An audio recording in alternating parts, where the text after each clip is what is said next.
Salut les vilains, Yann 67600, toujours en Alsace, toujours dans le Bas-Rhin, et cette fois-ci dans mon jardin. Voilà. Tout simplement jardin, pourquoi? Parce qu'aujourd'hui ça va pas être une vidéo de mob, non. Aujourd'hui on m'a demandé lors d'autres vidéos, j'avais montré que je refaisais un fumoir à viande, un vieux fumoir à viande, et on m'a demandé, tiens, si je ferais pas une vidéo là-dessus, et sur les techniques de fumage, etc. Donc je suis largement pas un professionnel, en fait je viens de m'y mettre tout juste, je suis en train de découvrir en fait, donc à la limite je veux bien partager avec vous, ça va être de la découverte, voilà. Donc pour la petite histoire, comment ça s'est passé, en Alsace on est plutôt friand de charcuterie. Ouais, c'est pas faux. Et le lard paysan, donc fumé, etc., avec des herbes, etc., c'est plutôt pas mal dans les mœurs. Le gras, c'est la vie.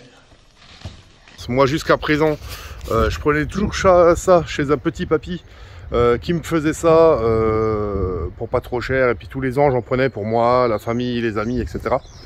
Et ce petit papy a décidé d'arrêter. Je savais que c'était inévitable, parce que bon, il commence à avoir l'âge, hein, il a 90 ans à peu près. Donc c'était quasiment sûr qu'il allait s'arrêter. C'est une catastrophe. Et il veut pas forcément donner sa recette. Ça c'est con. Les anciens c'est souvent comme ça. C'est dommage, mais c'est comme ça. Donc voilà, je me t'ai mis en tête de trouver quelqu'un d'autre qui fait le lard. J'ai trouvé quelqu'un d'autre qui faisait du lard.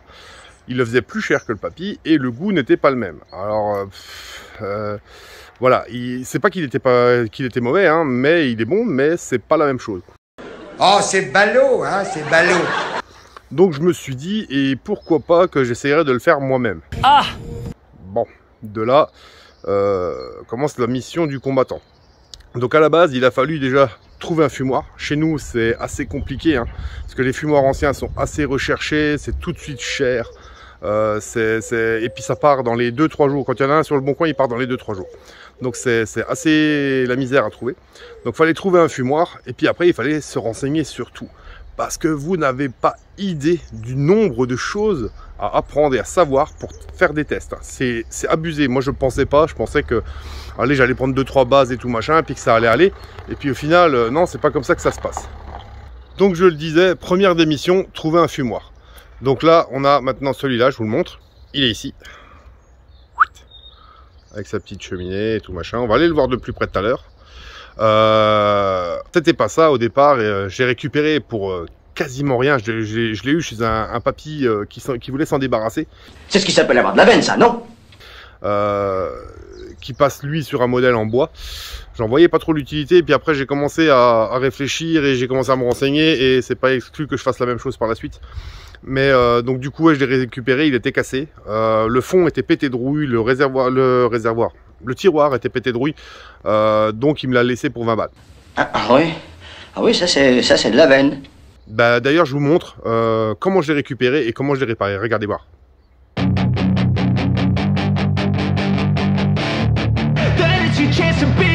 Hey kid, don't ever let them get inside your head. They'll tell you what to do in life instead of everything you know that you could get. Don't let them guide your life towards regret. I'll fight for what I love with every breath. My past is filled with things I won't forget. I use them all to push me to my best.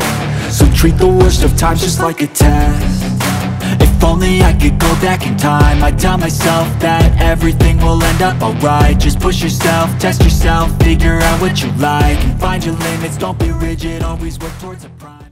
Voilà, donc il revient de loin, il a été réparé, il fonctionne. Donc avant de s'en servir, il a fallu trouver des recettes. Et alors là, ça commence à faire beaucoup. Moi pour l'instant, je veux faire que du lard. Mais alors il y a plusieurs types de choses. Déjà rien que pour le salage avec les épices, etc. Hein, il y a déjà 3 méthodes différentes de faire, voire peut-être même plus, mais moi j'en ai retenu 3.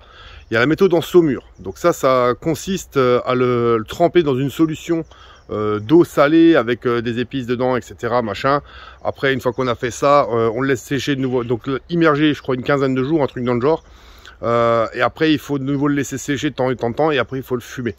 Donc j'ai dit, moi, avec les bidons et tout machin, immerger, moi je veux faire à peu près 10 lames, voire 20 lames de lard par an. Donc pour moi et ma famille, hein, on est à peu près 6 à commander et on en prend à chaque fois un voire deux. Donc là en plus on l'aura moins cher vu qu'on le fait nous-mêmes, donc il y a possibilité qu'on en prenne sans doute plus. Donc au final je pouvais pas entreposer des bidons dans le garage, etc. pour pouvoir mettre les lames immergées, etc. Donc après il y avait deuxième technique, c'est le recouvrement. Donc là c'est le lard dans des espèces de caisses recouvertes de sel, etc. Donc là ça mobilise beaucoup de sel, ça mobilise aussi de la place. Donc j'ai dit bof, mais c'est surtout pour la quantité de sel, parce qu'il faut prendre du sel de Guérande, il ne faut pas prendre du sel de merde, etc. Donc voilà. Troisième technique, il y a la technique du salage à froid. Donc c'est une technique que j'ai retenue, on va faire un test avec ça. Donc là ça consiste aussi à mettre le lard dans des cagettes, mais à mettre un certain grammage de sel, sucre, etc. et à l'étaler dessus et à intercaler, à le mettre dans des caisses et après les empiler les uns sur les autres et à les intercaler de place tous les 2 jours. Donc ça m'a l'air un peu plus réalisable. Et il y a la méthode en SSV, ce qu'ils appellent SSV, donc technique c'est sous vide. Donc voilà, donc ça consiste à faire ces... Donc la méthode s'appelle le 4-21. Donc 4 c'est 4%, 2%, 1%. Donc c'est par kilo, 4% de sel, 2% de sucre, 1% d'épices, donc poivre, etc., tout ce qui peut aller. Donc j'y voyais un gain de place, parce que bon, bah, tout se met au frigo, tout se met en sous-vide, il n'y a pas de caisse en plus à mettre dans le garage, tout se met, une fois que c'est en sous-vide, c'est sous le frigo, dans le frigo, etc. Et une fois qu'on sort de là, on le laisse sécher 24 heures, on le met au fumoir. Donc voilà. Donc c'est une des méthodes que j'ai retenues aussi. Donc le but pour moi et ma famille, c'était de trouver une technique qui nous plaise, 2, une recette qui nous plaise. Donc ça c'est encore une fois aussi autre chose. Et après c'est choisir une technique de fumage. Parce que là aussi, le fumage, y en a qui vont vous dire, moi je prends que du bois de hêtre. Alors après il y en a d'autres qui me disent, le bois de hêtre en fait n'apporte rien. C'est un des bois les moins chers, mais en matière de goût, etc. il n'apporte rien à la viande. Alors là, autant vous dire qu'en fait, je vais être un peu mal poli, mais les avis sur internet c'est comme le trou du cul. Chacun a le sien. Donc, si vous demandez un avis à quelqu'un, vous demandez un avis sur internet, vous allez en avoir 50 et ils vont tous vous dire autre chose. Donc au bout d'un moment, il faut tester, je pense. Il faut tester. Donc dans un premier temps, ce que j'ai fait moi, c'est que pour tester avec ma famille, etc., j'ai pris 4 morceaux de lard d'1 kilo. Les premiers. Donc j'ai fait 4 recettes différentes. Sur chaque morceau d'1 kilo, j'ai fait une recette différente. Là, dans le fumoir, les premiers 4 morceaux d'1 kilo, avec les 4 recettes différentes, sont en train de fumer avec un mélange de sciure, bois de hêtre et bois de aulne. Donc comme ça, on va pouvoir goûter ça. Là, on va faire ensemble les 4 autres morceaux, oui 4 avec 4 doigts, 4 autres morceaux de 1 kilo, avec les mêmes recettes que celles qui sont déjà dans le fumoir, mais on le fumera avec de la sciure mélange hêtre, que je remplacerai plus tard par du châtaignier, parce que j'ai eu l'occasion d'en avoir plutôt pas mal. Donc hêtre ou châtaignier plus tard, sapin et un peu de pommier pour voir. Mais à la fin, ça risque d'être plus que châtaignier ou hêtre et sapin. Méthode, ce qu'ils appellent la méthode forêt noire. Donc voilà, on va faire ça par contre ensemble. Donc là, ça va être encore du SSV. Et je vais tester sur un bout de lard de 2,5 kg la méthode salage à froid que je tiens d'un de mes amis qui s'appelle Michel. D'ailleurs, en parlant de Michel, vous vous doutez, pour faire fonctionner ça, il faut pouvoir faire de la fumée, bien évidemment. Le logique, il faut faire de la fumée. Donc voilà, on met pas la sciure comme ça dans le tiroir et on allume, parce que ça donnerait un truc qu'on peut pas maîtriser ni en température, parce que quand même le but du fumage à froid, c'est de ne pas dépasser les maximum 21-22 degrés dans le fumoir. Donc moi j'y suis pas, hein. Là je le vois d'ici, je suis à 10 degrés 3, c'est même limite pas assez, il faudrait 18 degrés pour bien faire, selon mon ami Michel, qui est un ancien, donc logiquement il sait de quoi il parle. Mais j'arrive pas à les atteindre pour l'instant, donc voilà, c'est pas très grave, hein, tant qu'on n'a pas de moins, c'est bon. Donc du coup, j'en étais où? J'en disais oui, donc pour contrôler un peu cette histoire de fumée, la température, le nombre d'heures que ça va durer, etc., il faut un générateur de fumée. Donc vous pouvez en acheter sur Amazon dans les 20 balles. Ah ouais, il y en a qui ont essayé, ils ont eu des problèmes, hein. Mais alors, ça suffit pas forcément pour la taille de votre fumoir. Moi j'en avais acheté un petit.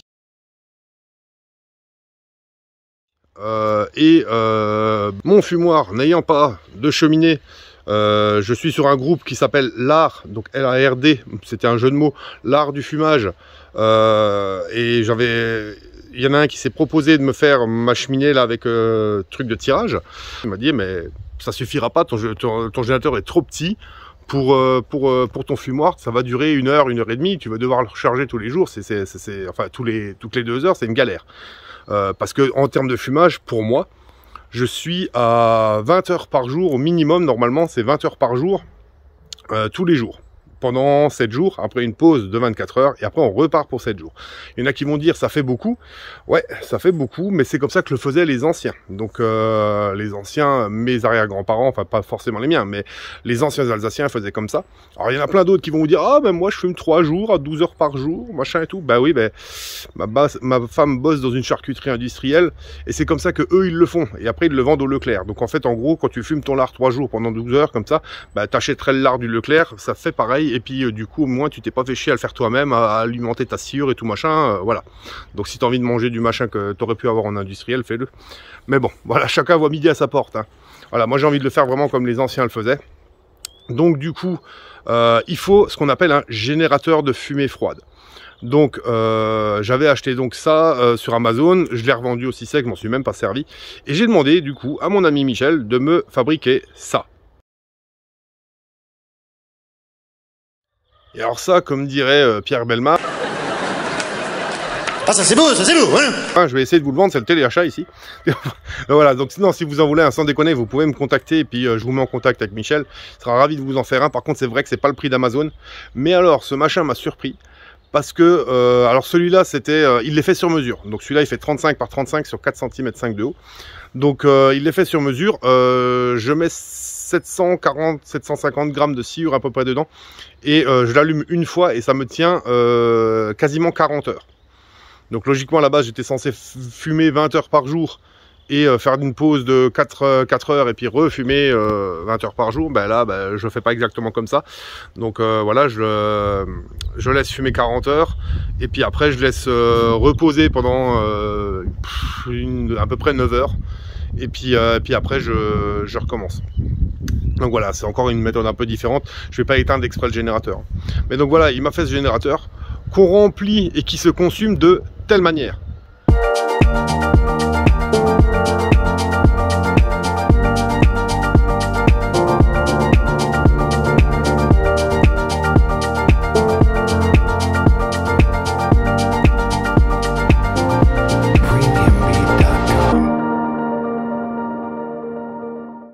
Bah voilà, bah écoutez, de toute façon le but est de voir comment il se consume. Donc là on peut voir température extérieure, température intérieure. Donc oui, effectivement avec de la vapeur, de la fumée dedans, il est moins chaud à l'intérieur.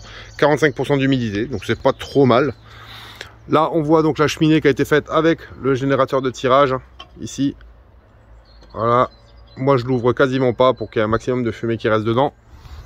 Et donc on va regarder comment marche le générateur. Donc j'avais rempli ici, j'ai allumé là. Attends, alors fait que ça fasse le point. Voilà, j'avais allumé là, puis c'est parti là-bas au fond. Ça part, ça revient.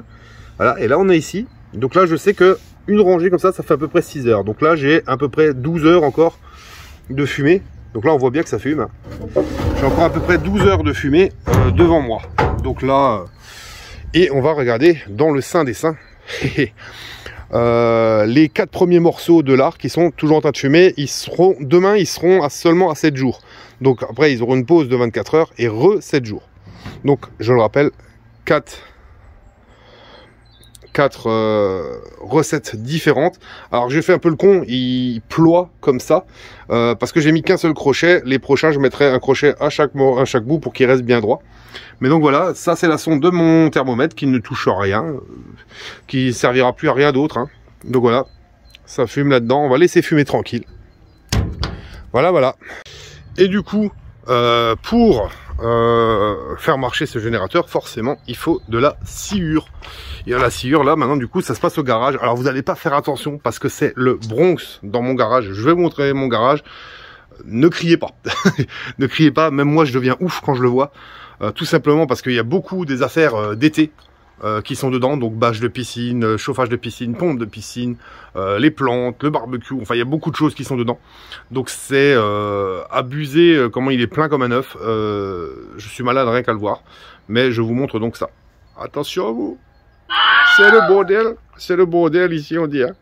Voilà, donc je mets 2 enrouleurs de bâche, je ne sais pas encore lequel des deux je vais utiliser, chauffage de piscine, une pompe, une deuxième pompe là-bas au fond sur le chariot, les plantes, l'olivier, barbecue à gaz, barbecue à braise, enfin voilà, il y a un peu de tout hein, là-dedans. Et donc ici, ça, sciure de sapin, donc là je me suis fabriqué mes trucs moi-même hein, pour mettre ma sciure. Voilà, plutôt que d'en acheter. Je sais que quand je fais un truc plein, je fais à peu près 200 grammes.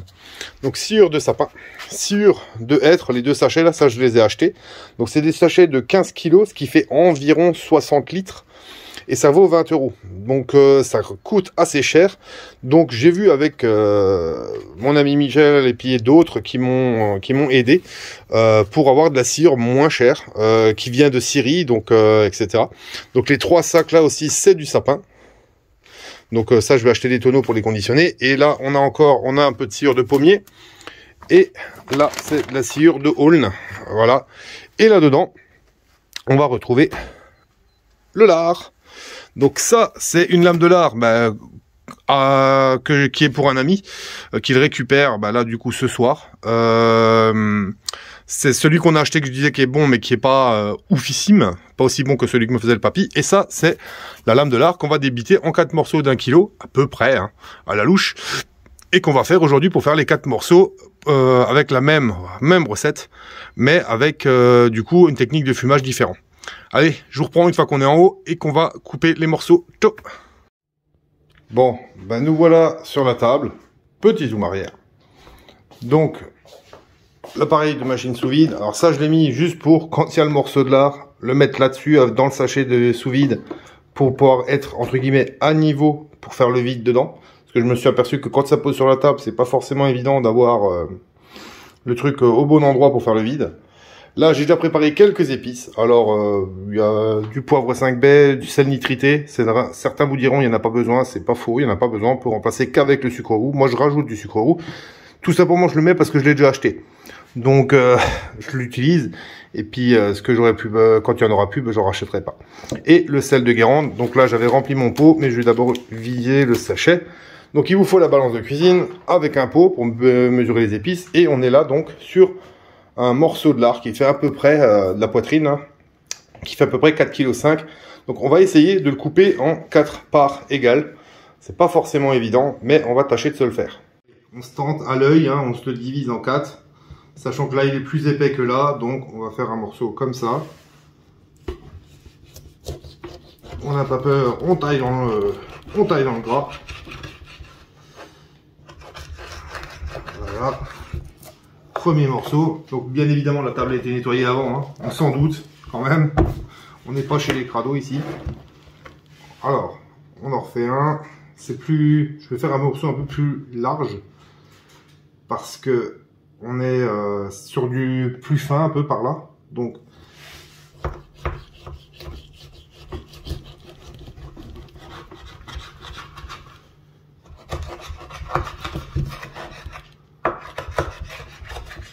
voilà, 2 morceaux, et celui-là on divise encore en 2, sachant qu'il est plus fin, à peu près par là. Après, comme dit, c'est des bouts de dégustation de toute façon. Le fait de faire 1 kg, c'est pour faire 4 morceaux à peu près pareil, et pour que ma recette soit un peu plus simple, parce que les recettes normalement sont au kilo.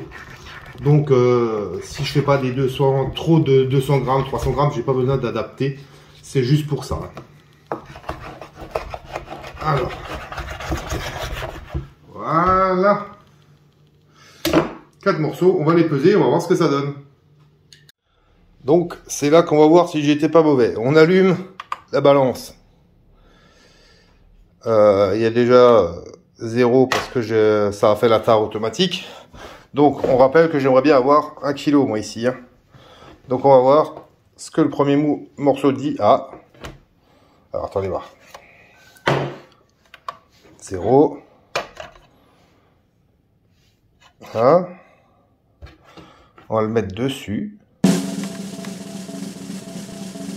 Et on a 1 kg 175, 1 kg 180. Je suis pas mauvais, hein. 100 grammes près, c'est vraiment pas mal. On va voir pour le deuxième. Ah là, j'ai été un peu plus généreux quand même. 1,340. Bon, c'est pas la fin du monde, j'adapterai un tout petit poil la recette. On va prendre ceux-là là, qui sont un peu plus fins. 1,280, tu vas voir. Ouais. 1,280, donc ouais, il est aussi un peu plus gros. Et on va prendre le dernier morceau, là. Qui fait du coup, lui, 1,300. Donc, on se doute bien que du coup, en voyant ça, de toute façon, j'aurais pas pu faire des 1 kg, puisqu'il y avait plus que il y avait plus que 4 kg de toute façon. Il faisait quasiment 5 kg celui-là. Donc, c'est pas grave. Maintenant, on va commencer à faire les épices une par une. Comme je vous avais dit, 4 recettes, hein, une recette là-dessus, une recette là-dessus, une recette là-dessus, une recette là-dessus, qu'on mettra après en sous-vide, et puis qui sera en sous-vide pendant 7 jours au frigo. Allez, à toutes les amis. Voilà, donc j'ai passé la caméra à mon fils, qui avait déjà filmé la dernière fois quand on avait fait une vidéo plage, donc il va tâcher de faire son mieux, n'est-ce pas? Oui. Donc voilà, on va peser le premier morceau. Je vais pas vous le faire pour les 4 recettes, parce que ça va être beaucoup trop long, ça va pas être intéressant pour vous. Donc on va peser le premier morceau, ici, vas-y, tu peux venir, je vais vous montrer, on est à 0, on pèse ce fameux morceau qui fait 1,180, donc c'était le premier qu'on avait pris. Donc on le prend, on le met ici, là je me sers d'une petite calculatrice trouvée sur internet, je rentre le poids, donc là c'est le barbecuedrafa.com, hein. Je rentre le poids, donc c'était 1 kg 180, hein. Donc ça va me permettre d'ajuster ma recette, donc 1 kg 184. Moi je veux du 4,21, donc voilà, 4%.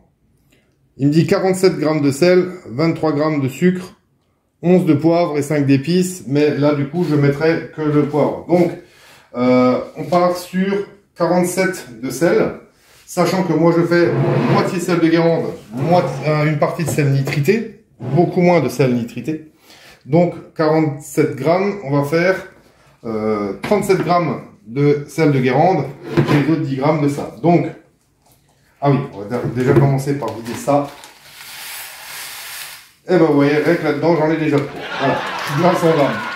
Donc, je vais en remettre. Tout simplement, hein. Je vais le remettre dedans parce que bon, au prix que ça vaut, on va pas le jeter. Rien ne se perd, tout se conditionne. J'ai été un peu vite.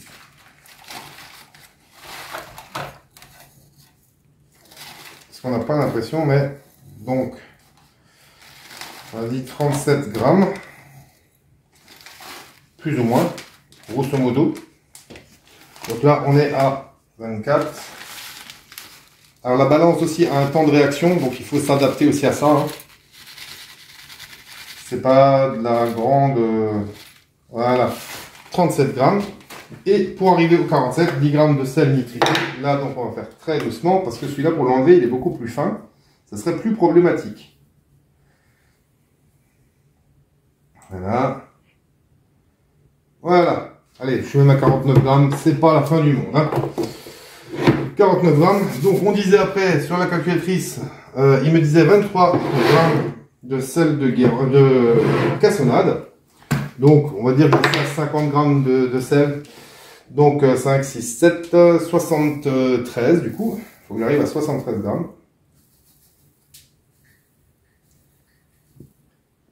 Voilà. Je suis à 75. On n'est pas à 2 grammes près.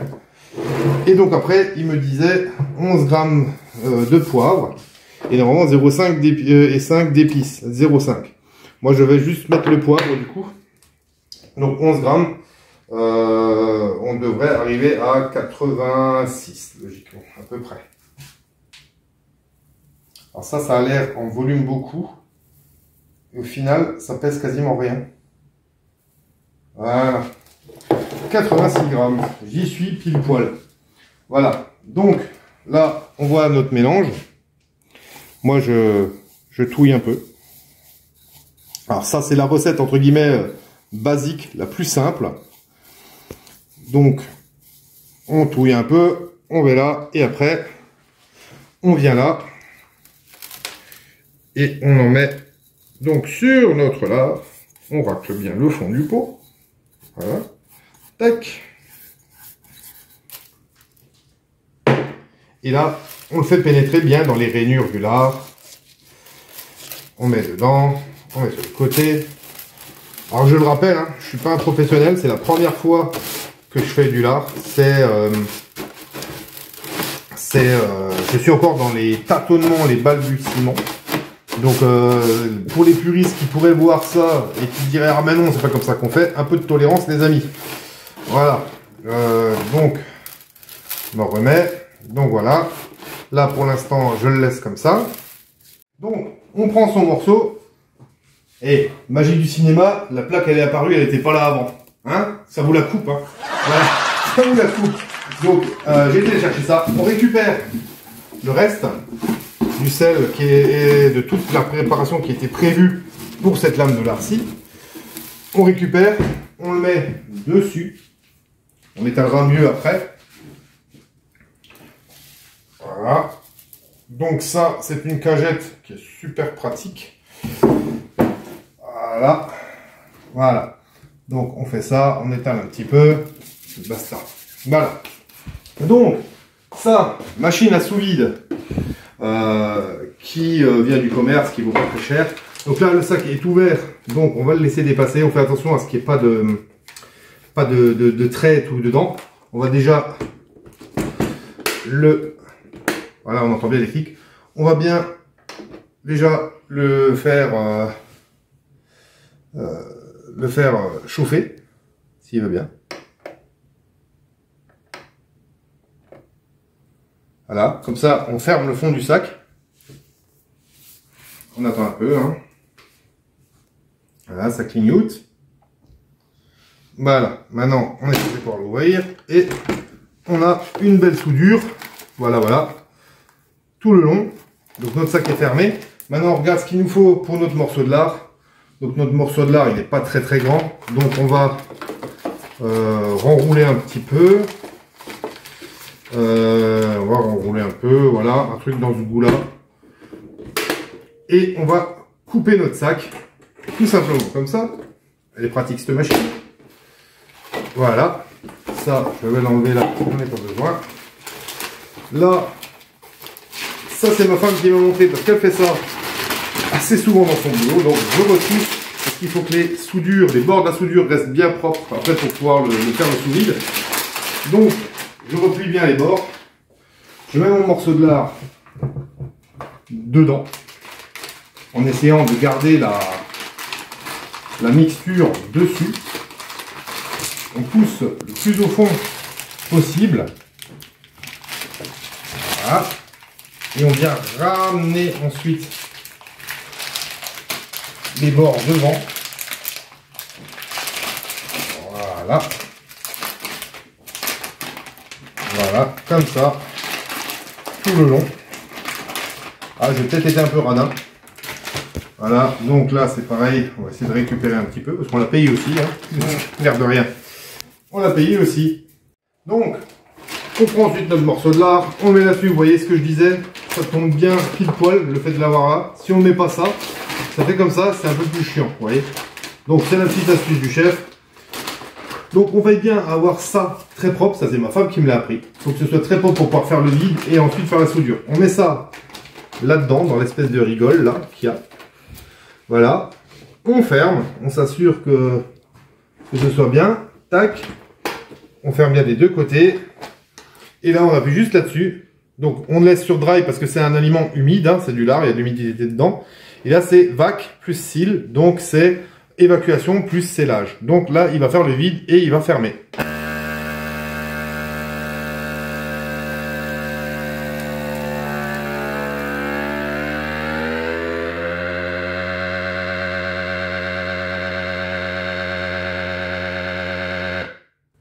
Voilà, il a fini de faire le vide et maintenant il est en train de sceller. Et quand ce sera éteint, il aura tout fait. Voilà, on peut ouvrir et on a notre premier morceau de lard qui est donc du coup sous vide avec la première recette, hein. C'est top. Donc moi vous allez vous dire mais comment il fait pour savoir laquelle est quoi? Et ben moi je vais agrafer un petit bout de papier. Ça c'est ma recette numéro 2. Donc là les recettes il va y en avoir 4. Donc ça va être 2, 4, 6 et 8. Parce que les premiers avec la première tranche, la première façon de sciure, c'est 1, 3, 5, 7. Donc voilà. Là on aura 2, 4, 6, 8. Voilà. Allez je vous prends à la fin une fois que j'ai fait les 4 morceaux. Ciao les amis. Donc voilà. Là on a les 4 méthodes en sous vide. Donc 4 recettes différentes. Les recettes, je vous les donnerai pas. Hein. Chacun sa recette. Enfin si, je peux les donner à ceux qui veulent vraiment. Mais comme dit, j'ai même pas encore goûté, donc je sais pas si ça vaut le coup. Donc la recette numéro 2, recette numéro 4, numéro 8 et numéro 6. Donc j'ai fait vachement dans l'ordre, vous voyez ça. Voilà, voilà. Donc ça c'est pour cette partie-là. Et maintenant, on va aller faire, j'avais dit, on va faire encore juste une façon. Donc c'est le salage à froid. Donc je vais vous montrer ça tout de suite. À toutes. Donc voilà, salage à froid, c'est totalement une autre manière de faire. Donc là, j'ai déjà fait mon petit truc d'épices. Donc ça, c'est la recette de Michel. Merci Michel. Donc c'est la recette de Michel. Le but, ça va être de prendre cette préparation-là, donc qui est juste pour ça. Ça fait 2 kg au final. Ça fait même pas, je pensais que je voulais 2,5 kg, mais ça fait que 2 kg. Donc le but, c'est de mettre dessus, d'étaler, de frotter un peu. Et après, il faut laisser dessus avec un linge par-dessus. Et il faut laisser normalement 8-10 jours comme ça. Donc ça va tirer plus ou moins de la flotte, c'est ce qu'on appelle la saumure. Logiquement, le bac devrait être percé. Donc moi, je voulais pas percer mon bac. Si jamais je retiendrais cette méthode-là, j'achèterais des bacs que je percerais. Là, du coup, je viderais la saumure tous les jours. Mais donc voilà, et logiquement, on peut les empiler l'un au-dessus de l'autre, jusqu'à hauteur du contenant. Hein. Donc là, moi, je vais en faire qu'une. Donc, voilà. Je répands la mixture de mon ami Michel, la recette. Voilà. Et donc là, on va légèrement masser le lard. Côté Quen, entre guillemets, on s'en fout. Parce que bon, la Quen, on la mange pas. De toute façon, généralement, on la coupe. Hein. Donc voilà, on va bien mettre dedans. Bien, on rentre, on le masse un peu. Donc voilà. À la fin, on récupérera, on mettra dessus. On va bien récupérer aussi pour mettre sur les bords. Voilà. Et ça, comme dit, on le laissera 8-10 jours au sel, ce qu'on appelle au sel. Et si besoin, si on voit que le sel est totalement absorbé, on peut en remettre.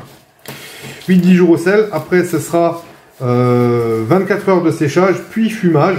Et là, le fumage, c'est la même technique. C'est la même technique. C'est du 7 jours à 20 heures par jour. Pendant donc 20 heures par jour pendant 7 jours. Une journée de repos. Et de nouveau 7 jours. Donc voilà. Allez. On est plutôt pas mal. On va bien en mettre entre les trucs, on va bien en mettre de ce côté-là. Voilà, tac. Voilà, voilà. Voilà, donc ça, on va le descendre au garage ou autre, hein, dans une pièce un peu sèche. Et on va mettre un linge par-dessus et on va lui foutre la paix, tout simplement. Et j'irai, moi, tous les jours, vider la saumure qu'il y a dedans. Allez, à tout de suite, ciao! Bon, et ben les amis, nous revoilà dans le garage, où on peut voir que les les 4 recettes en SSV, donc sous vide, sont au frais. Elles y sont maintenant pour 7 jours. 7 jours. Et là, on a le bac. Donc lui, on va aller le mettre. On va aller le mettre sur le barbecue. C'est une des seules places que j'ai comme ça, tranquille. Donc, top, je suis en arrière. Et normalement, on est censé mettre un torchon, mais alors des torchons aussi grands, j'en ai pas. Donc, je vais mettre un bout de toile de jute. Alors, on va faire attention juste à que ça aille pas plus que dessus que ça. À une main, c'est pas forcément évident. Voilà. Donc, c'est couvert. Rien qui va y aller. Donc lui par contre il va être à surveiller à surveiller tous les jours pour enlever le liquide qui va en sortir, hein, la saumure. Donc voilà, ça. Et puis lui il va être au sel pendant 8 à 12 jours. Et du coup, après, donc le SSV 7 jours, lui 8-10 jours. Et après ils iront le fumoir. Donc voilà. Le fumoir, d'ici là, eux auront terminé parce qu'il leur manque 7 jours. Hein. C'était calculé, hein. Le SSV c'était pendant 7 jours. Je fais eux maintenant pour que quand eux ont fini dans le fumoir, je puisse mettre les autres. C'était calculé. Pas si con. Voilà. Donc, on va faire ça comme ça. Puis en espérant que ce soit bon, quoi. Et donc eux, après, ils iront en sèche parce qu'il faut les sécher un peu, hein. Ils iront en sèche pendant au moins 2 semaines. Et les autres, quand ils sortiront aussi en sèche pendant 2 semaines, donc ceux-là seront sèches de 1 mois, les autres seront sèches de 2 semaines. Et après, ce sera dégustation avec les amis et la famille. On choisira une recette et une façon de faire. Et voilà, et en fonction, on choisira quel lard je ferai l'année prochaine. Et je ferai plus que une seule recette, au lieu de me casser les bonbons, à en faire 4 avec plusieurs méthodes de fumage et tout machin. Donc je me suis bien fait chier cette année pour faire des tests, en espérant qu'on trouve une recette qui nous plaise à tous. Et je me suis bien fait chier cette année, mais je me ferai moins chier les autres années. Voilà. Donc, en attendant, je remercie tous les nouveaux qui sont arrivés. Bienvenue les nouveaux, bienvenue dans la team des vilains. Un bonjour spécial aux anciens, anciennes qui suivent depuis un moment. Hello les anciens, merci d'être encore et toujours là. Et une bise spéciale aux filles qui suivent encore. Donc là, c'est un truc un peu culinaire, peut-être que ça peut les intéresser. Donc continuez à vous abonner. N'oubliez pas de liker. Vous pouvez me retrouver sur le Facebook de la chaîne en tapant Yann67600 en toutes lettres, pas en chiffres, hein, en toutes lettres, sur le moteur de recherche de Facebook. Vous me trouvez, vous me faites une demande en ami que j'accepterai bien évidemment. Et à ce moment-là, vous pourrez voir ce que je poste de temps en temps, un peu sur tout et sur rien. On peut discuter avec moi en Messenger. On voit les annonces de quand je vais faire des lives sur YouTube ou sur Messenger, etc. Donc voilà, n'hésitez pas, contactez-moi et surtout, abonnez-vous. Allez les amis, je vous dis, prenez soin de vous, c'est important. À vous l'antenne, à vous le studio. Ciao les amis.